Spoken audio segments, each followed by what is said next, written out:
muere. Y las culturas solo viven mediante la inclusión. Gracias a ello, llegamos al siglo XXI con una identidad propia de mexicanos, pero con la seguridad de que, habiendo adquirido la identidad, ahora debemos pasar a un desafío aún más importante, que es descubrir y respetar la diversidad. La diversidad política, religiosa, sexual, cultural. Estas son pues las grandes lecciones de la Revolución Mexicana en tanto revolución cultural.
México tiene el rostro de la creación.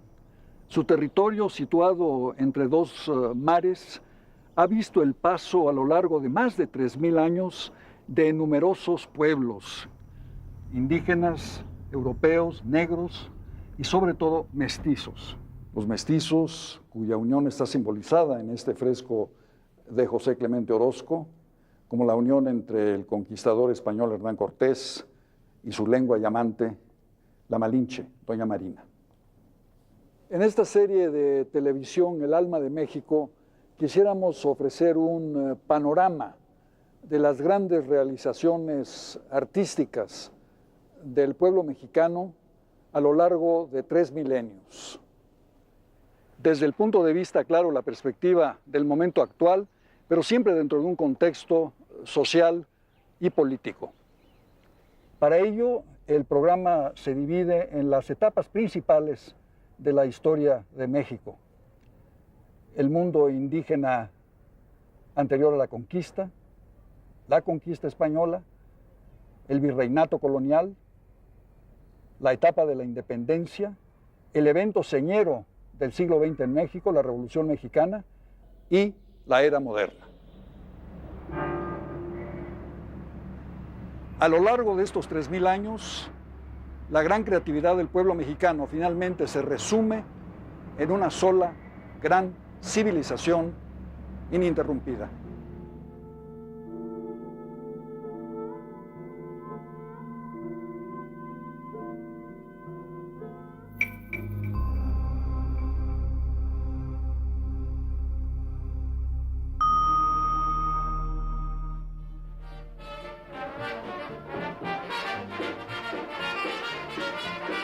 En materia de vivencias de la modernidad, la década de 1920 es una etapa definitiva.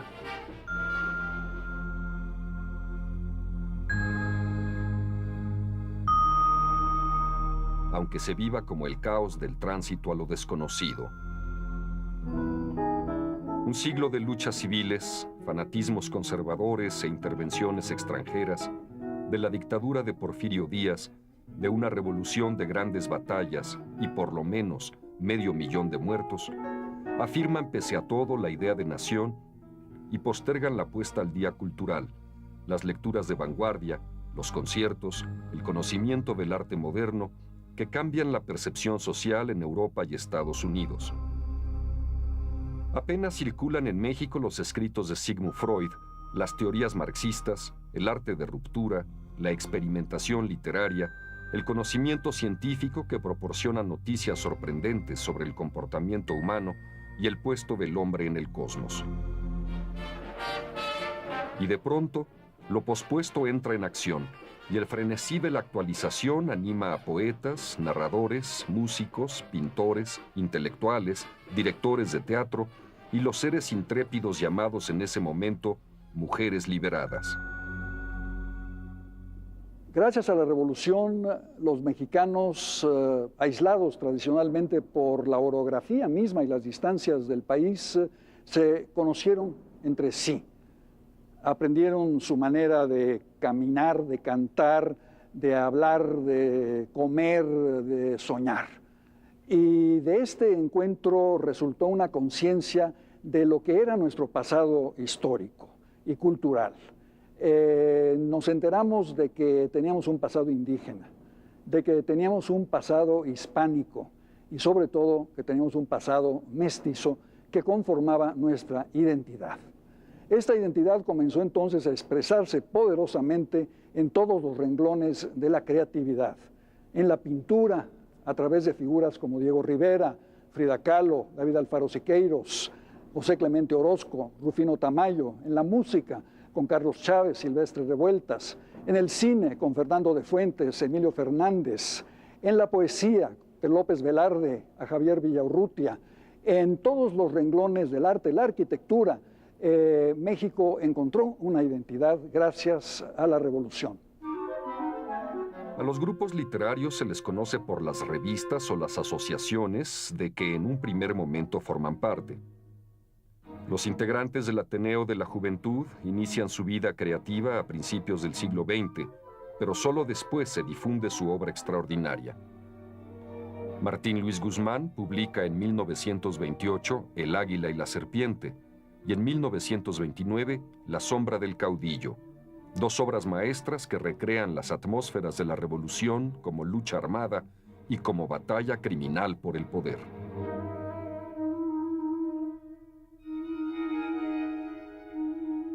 Julio Torri escribe prosas finísimas que integran la ironía y la melancolía. Los fusilamientos son un espectáculo.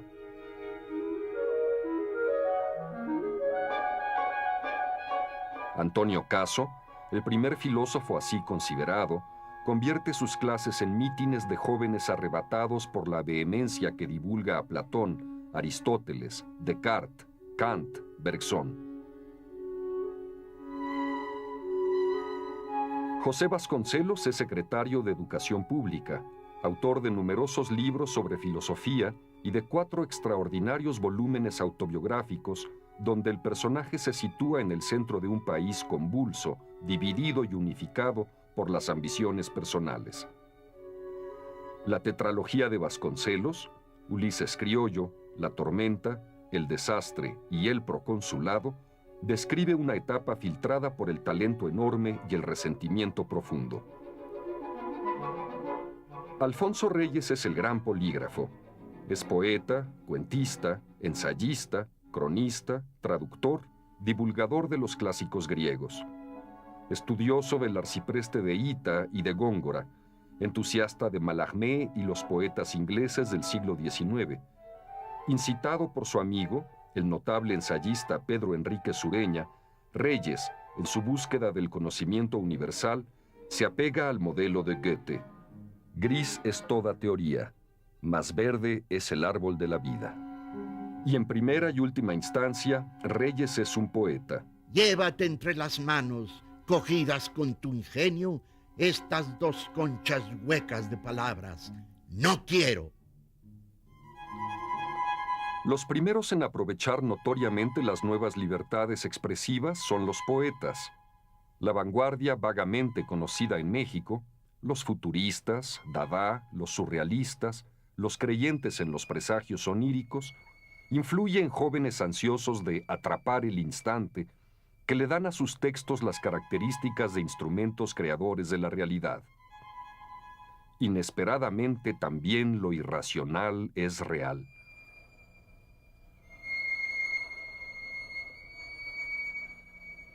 En 1920 y 1921 aparecen los estridentistas, un movimiento más valioso en las artes plásticas que en la poesía, aunque en sus años de auge parezca lo contrario. Los poetas Manuel Maplesarce, Germán List Arzubide, Arqueles Vela, Luis Quintanilla y los artistas Leopoldo Méndez.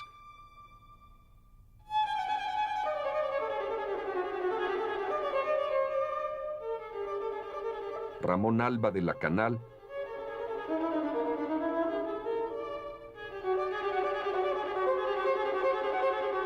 Jean Charlot,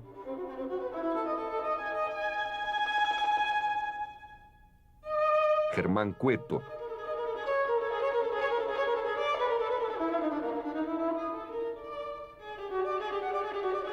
Fermín Revueltas,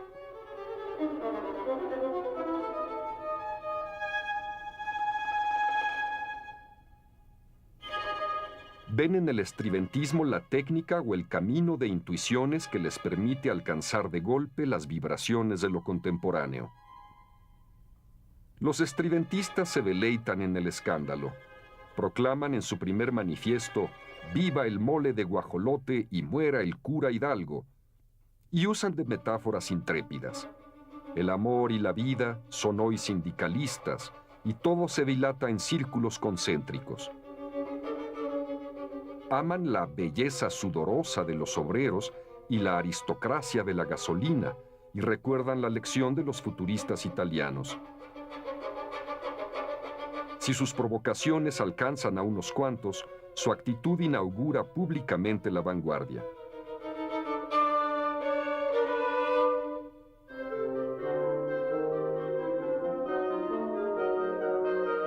La altísima calidad de los poetas modernistas y de la narrativa de la Revolución Mexicana y las obras de Alfonso Reyes, José Vasconcelos, Martín Luis Guzmán, Julio Torri y Pedro Enrique Sureña integran el primer canon de la literatura mexicana del siglo XX.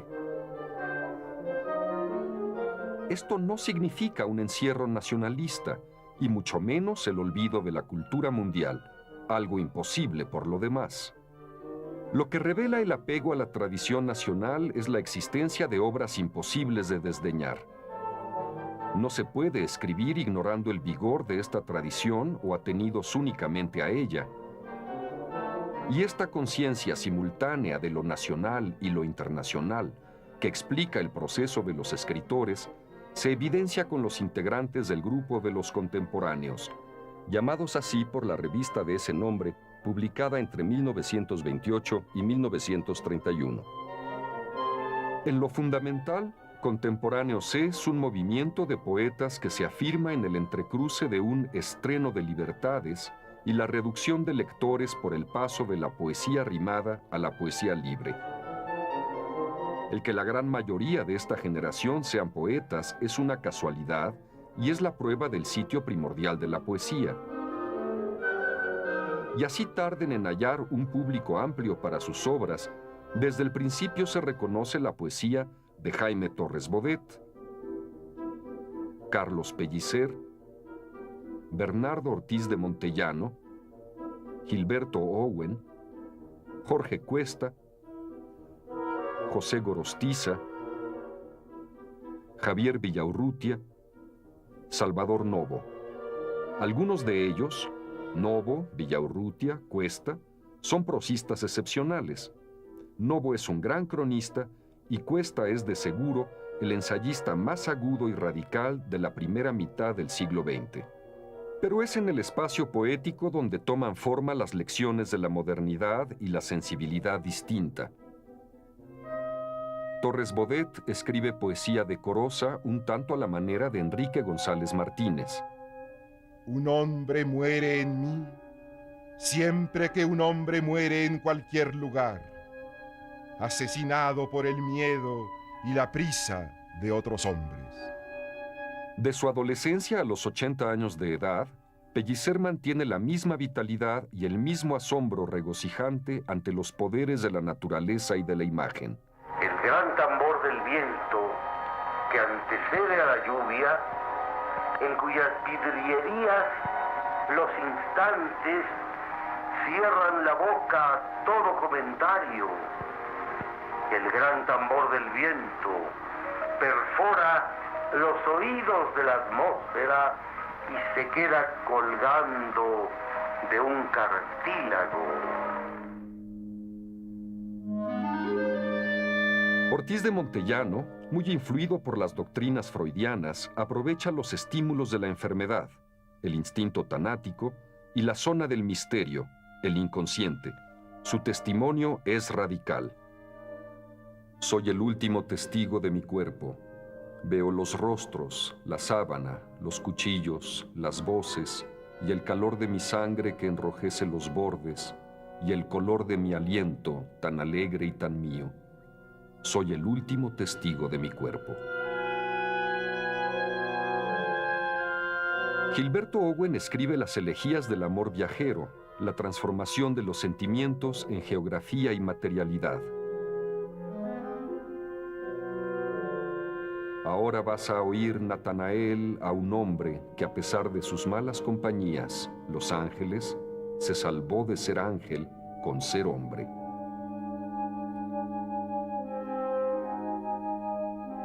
Jorge Cuesta, en su poema más conocido, Canto a un Dios mineral, recrea el diálogo entre la eternidad y lo fugaz, entre las abstracciones y la substancia corporal. Capto la seña de una mano y veo que hay una libertad en mi deseo, ni dura ni reposa. Las nubes de su objeto el tiempo altera, como el agua la espuma prisionera de la masa ondulosa. José Gorostiza escribe uno de los poemas largos más importantes de la poesía en español del siglo XX, Muerte sin fin, de 1939. Inútil querer resumir en unas frases el sentido de un poema que es diálogo con Dios y con lo inacible, la forma, y es vislumbramiento del acto en que la materia se interroga a sí misma. Lleno de mí, sitiado en mi epidermis, por un Dios inacible que me ahoga, mentido acaso por su radiante atmósfera de luces, que oculta mi conciencia derramada, mis alas rotas en esquirlas de aire, mi torpe andar a tientas por el lodo. Lleno de mí, ahito, me descubro en la imagen atónita del agua, que tan solo es un tumbo inmarcesible, un desplome de ángeles caídos a la delicia intacta de su peso. Javier Villaurrutia, en especial en su libro Nostalgia de la muerte, ofrece su versión de la otra sensibilidad, el ámbito donde la noche es la realización del instinto y la muerte no es el fin de la vida, sino la certeza de lo efímero de toda experiencia dichosa. La muerte toma siempre la forma de la alcoba que nos contiene. Es cóncava y oscura y tibia y silenciosa. Se pliega en las cortinas en que anida la sombra. Es dura en el espejo y tensa y congelada. Profunda en las almohadas y en las sábanas blanca.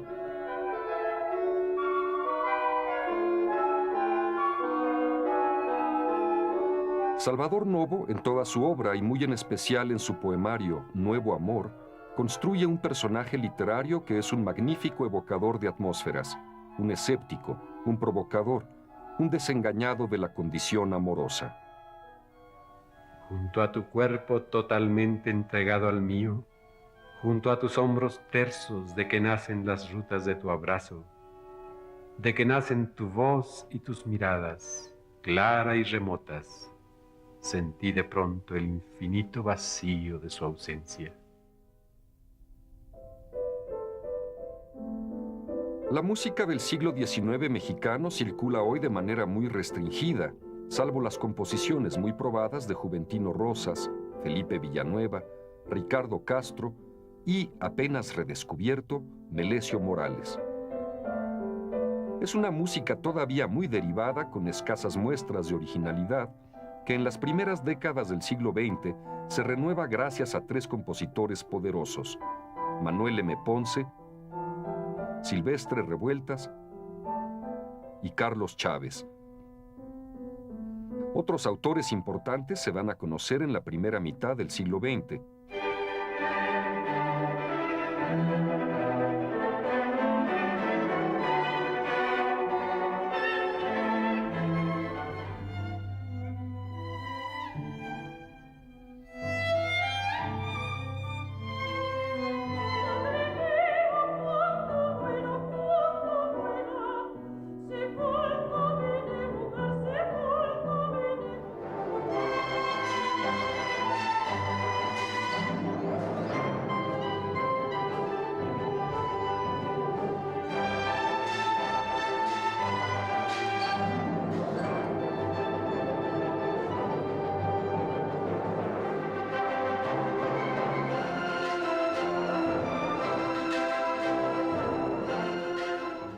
Pero Revueltas y Chávez son, por obra y temperamento, por imaginación y complejidad, las figuras dominantes de un período caracterizado por la ampliación de la cultura musical. El lento surgimiento de las orquestas en todo el país, las dificultades para diversificar el gusto del público, la incomprensión generalizada de la música nueva.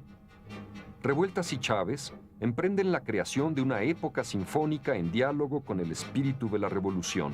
Esto es, cargada de visiones dramáticas y festivas, de equivalentes musicales de la sensación potente de la historia. Revueltas es autor, entre otros trabajos admirables, de Cuauhnáhuac, Feria, Alcancías, Redes, Janitzio, Homenaje a García Lorca, Sensemayá, La Noche de los Mayas y La Coronela. En todas ellas, la intensidad se corresponde con el colorido y la brillantez.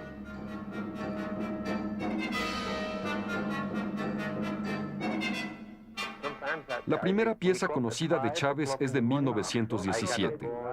En su etapa nacionalista, compone obras importantes como Fuego Nuevo, Sinfonía India, HP, Xochipilli y Tocata para percusiones.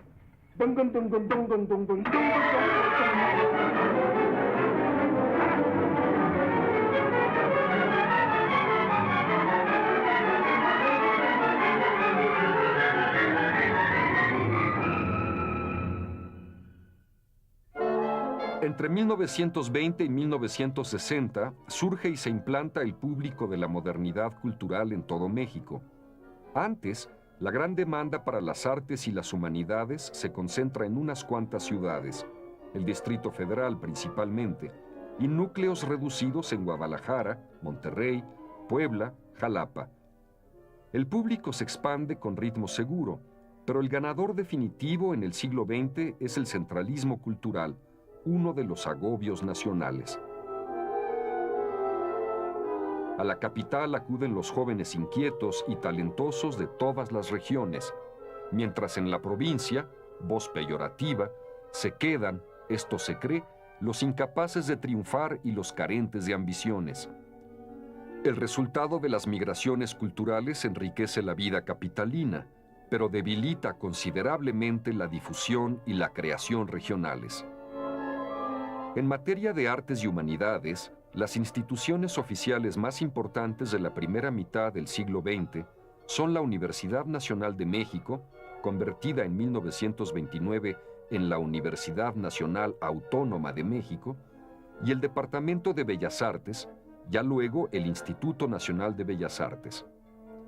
La UNAM impulsa un concepto que es realidad nueva, la difusión de la cultura, y el INBA impulsa la música, la ópera, el teatro, la danza y la literatura. A esto se añaden el Instituto Nacional de Antropología e Historia, fundado en 1939, y el Fondo de Cultura Económica. Con la llegada del general Lázaro Cárdenas a la presidencia en 1934, hubo una gran transformación nacional en todos los órdenes. En primer lugar, Cárdenas expulsó del país al general Calles, acabó con el maximato y restableció la dignidad de la presidencia de la República. Acto seguido, llevó a su culminación muchos de los programas de la revolución, notablemente en materia agraria. La reforma agraria permitió a miles y miles de campesinos mexicanos liberarse de la esclavitud de la hacienda y también emigrar a las ciudades y convertirse en mano de obra barata para el incipiente proceso de industrialización de México. Este mismo proceso acabó por ser vigorosamente apoyado por la expropiación o nacionalización del petróleo por parte del general Cárdenas en 1938. A partir de entonces, la industria nacional pudo contar con combustible abundante y barato. La política exterior del cardenismo se caracterizó por una pronta percepción de la amenaza que representaban los regímenes nazifascistas.